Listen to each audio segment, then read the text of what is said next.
In this case, our affected client was David, who was in his late 20s when he was rear-ended while he was riding his motorcycle. And as a result of the collision, his entire life changed irrevocably. The collision occurred at night at an intersection when David was on a date with his girlfriend, and their motorcycle, David's motorcycle, stalled out just before a red light turned to green. The motorcycle was rear-ended by a minivan.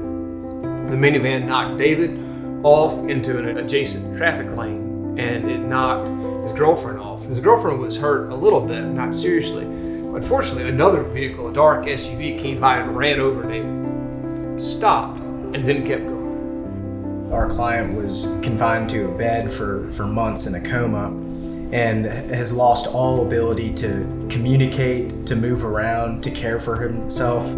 I remember when I read the police report and the medical records, like my heart dropped. You know, if you read the accident report, the first thing that you're gonna think is the guy didn't make it, right? But he did, he made it. This case was a real fight. The insurance company had some of the best counsel that money could buy. And they really put the fight to us, and so we brought it. The defense was trying to blame David because they said, well, his motorcycle never should have stalled out. And even if it had stalled out, instead of sitting there and trying to crank it, he should have moved it to the side of the road. So we have to get past that defense. Another problem from our perspective is that the defense in the case wanted to blame the hit and run driver. And the reason they want to do that is that person's gone. So to the extent blame is placed on the hit and run driver, our clients can't collect any of the money they need to take care of David for his next decades of life. So the outcome in this case was a private settlement of $45 million.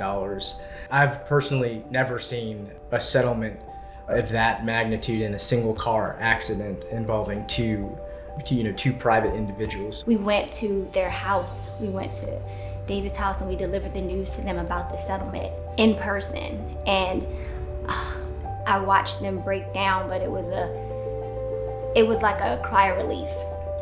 When someone like David needs around-the-clock care, it doesn't just affect his life. It affects the lives of everyone around him, his mother and father who have to spend their days caring for him. Open him up and let go of the hot dog. Almost. There you go. Way to go. Stretch them all the way There you out. go. There you Yes. Right? No one for any amount of money would go through something like this. But given that it has happened, we can help him to make a big difference. We can get help for his parents, someone to care for them so that they can go on a dinner date. We can help provide money for care so that David's brother doesn't have to move back from his out-of-state job to take care of David. They know that their son is going to be able to be cared for, that they can make modifications to their home to accommodate his disabilities. They know that he's going to be cared for after they pass away. Our client David's picture is on the wall in my office now. It's one of just a few that's there. It's one of him surfing, before all this happened. I like that happy picture because it's all the best things. He's smiling, he's on the surfboard, he's having a great time.